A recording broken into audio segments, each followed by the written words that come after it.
Vamos a conversar con Manuel Sampedro. Él es integrante del Consejo Social Consultivo de la Universidad Nacional de Córdoba y además presidente de los CSRT. Manuel,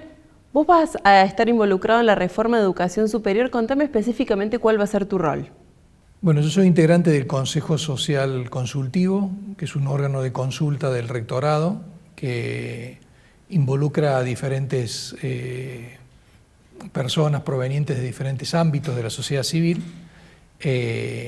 y que desde nuestra función de consejeros de ese órgano proponemos iniciativas o proyectos que de algún modo van a impactar en la agenda del proceso de reformas que está impulsando el rectorado, uno de los cuales tiene que ver específicamente con todo el proceso de planificación estratégica y con la definición de la misión de la universidad de cara a los 100 años de conmemoración de la reforma universitaria. El Consejo Social Consultivo le hizo algunas recomendaciones al rector de la Universidad Nacional de Córdoba. ¿Cuáles son esas recomendaciones? Bueno, una vez que nos integramos, somos un conjunto de personas que, si bien hemos pasado en algún momento de nuestras vidas por la universidad, hoy provenimos de ámbitos distintos. Está representada la CGT, digamos, como representación de los trabajadores, también organizaciones sin fines de lucro, representantes del sector productivo, representantes del sector profesional, representantes de órganos intercomunales del interior. Y en una de las primeras reflexiones y sesiones de trabajo en el Consejo, comenzamos a plantear dos tipos de proyectos, o dos proyectos concretos, que forman parte de nuestra primera recomendación que hicimos al rector y que fue, digamos, tenida en cuenta e impulsada una serie de resoluciones en ese sentido. Los dos componentes de esa recomendación fueron la elaboración de un mecanismo de consulta a los actores de la sociedad civil, una agenda prospectiva, y la tercera línea de recomendación es que la universidad empiece a tomar contacto a través de nosotros con organismos públicos, nacionales, provinciales y municipales, para que, a los efectos de llevar a cabo estos proyectos, tengamos una suerte de cooperación técnica que permita viabilizarlos. Hablando específicamente sobre la consulta, sobre la función que va a tener la universidad o que tiene que tener la universidad, ¿cómo va a ser? ¿Cuál va a ser el mecanismo? ¿Quiénes van a ser consultados? Háblame un poco de eso. Bueno, es un mecanismo cualitativo, no va a ser técnicamente una encuesta, sino un proceso de conversación estructurada a través de una guía de pautas, donde lo que vamos a tratar de captar tiene que ver con lo que se espera de la misión o de las funciones de la universidad, de ahora y en el futuro. Y quienes van a trabajar en esta respuesta con relación a estas expectativas son las entidades organizadas de la sociedad civil. Nosotros hemos hecho un relevamiento de aproximadamente unas 150 a 200 entidades que van a recibir una especie de guía de pautas o de consignas que van a trabajar internamente en sus propias organizaciones y que van a tener que ver con responder a una pregunta general, que es lo que esperan de la universidad, en función de lo que son las características de la enseñanza, la extensión y la investigación, y el modo en que estos actores de la sociedad civil tienen expectativas fundadas en la universidad. Este material, que va a ser procesado y analizado con la ayuda de un equipo técnico que va a estar conformado por profesionales de la Facultad de Ciencias Económicas y de la Facultad de Psicología, nos va a permitir tener un informe sectorial por cada uno de los ámbitos de la sociedad respecto a lo que esperan de la universidad, y un informe agregado de toda la sociedad civil. Como primer insumo de esto, como primer entregable, va a ser este informe, que va a ser una suerte de vector o insumo de trabajo para el propio proceso de reflexión interna que la universidad va a hacer respecto a su misión, y teniendo en cuenta que se va a conmemorar 100 años de la reforma universitaria. El segundo entregable es que va a permitir al Consejo Social Consultivo tener un mecanismo de participación muy amplio, estamos hablando de casi 2 centenares de organizaciones, pero que no afecte la dinámica de funcionamiento de un órgano tan participativo. Entonces, nos va a permitir tener una herramienta donde podamos eventualmente captar esa voz y generar mecanismos de participación al interior del Consejo Social Consultivo.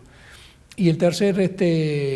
entregable que va a tener este primer proyecto es que la propia universidad cuente con una herramienta para que periódicamente, cuando quiera auscultar la opinión de la sociedad civil organizada sobre algún tema específico o particular que tenga que ver con la propia universidad o que tenga que ver con aspectos de la sociedad,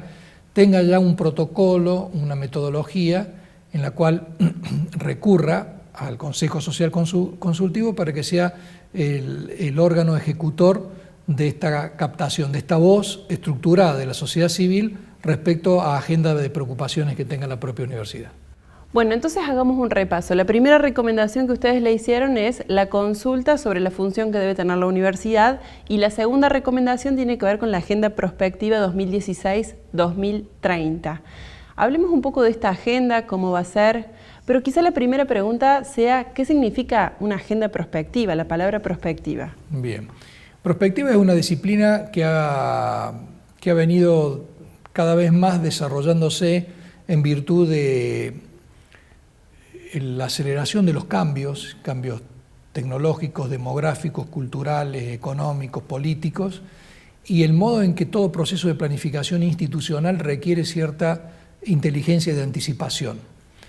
Hay una paradoja dentro de lo que es la prospectiva, porque en realidad no puede haber conocimiento de hechos del futuro porque no hay hechos en el futuro. Claro. Hay solamente hechos en el pasado sobre el cual uno puede construir una visión o interpretación, y hay hechos que están ocurriendo en el presente. Pero la prospectiva lo que hace es auscultar ese presente, identificar por debajo de los hechos, que ya en algunos casos son emergentes o de manera incipiente o de manera ya consolidada, descubrir patrones de funcionamiento en un segundo nivel de interpretaciones, estructuras subyacentes que determinan ciertas características tendenciales, y a partir de ahí construir escenarios o futuros posibles. Entonces uno podría decir, no es un pronóstico, ni es una proyección, ni es una predicción, es simplemente una indagación sobre el presente y el pasado que permite, auscultando ese presente, identificar vectores de futuros. Estos futuros son escenarios probables, por eso se llaman futuribles, porque tienen que ser verosímiles, es decir, tienen que tener cierto grado de plausibilidad, de verosimilitud, pero tienen diferente grado de probabilidad. ¿Por qué? Porque a lo largo del tiempo aparecen otros acontecimientos que no han sido captados, en algunos casos son episodios contingentes, no previstos, el azar y los procesos de desarrollo social generan en muchos casos tormentas o agitaciones no previstas inicialmente. Eso van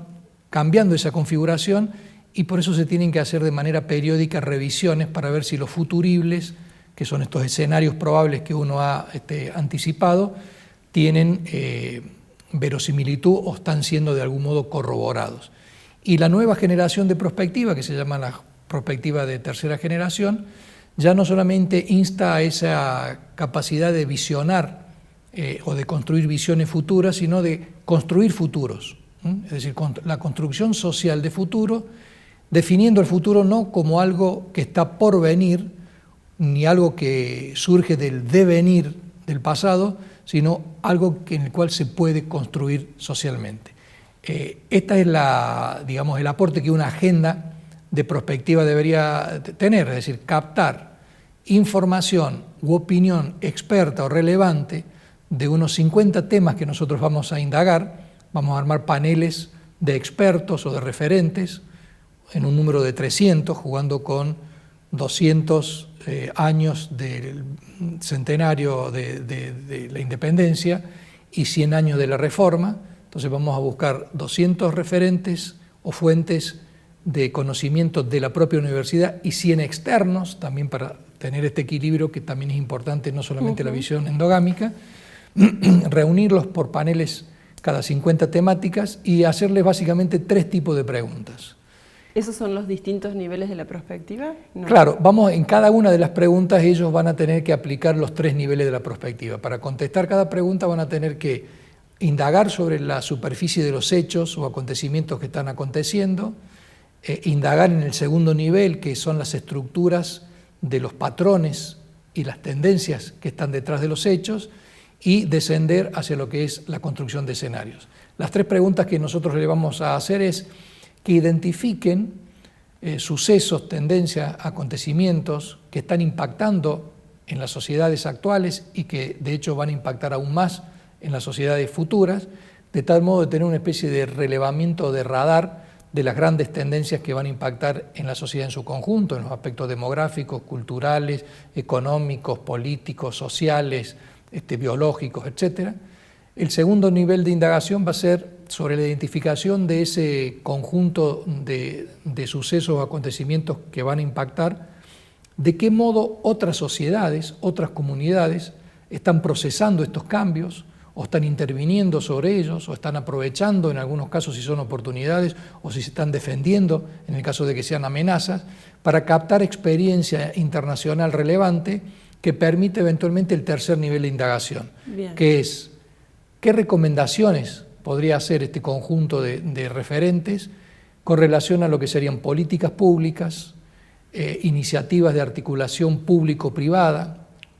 que permitan eventualmente a la dirigencia política, sindical, universitaria, social, empresaria, tener una hoja de ruta sobre lo que deberíamos hacer para ir procesando estas tendencias, estas grandes tendencias en el futuro, para mejorar las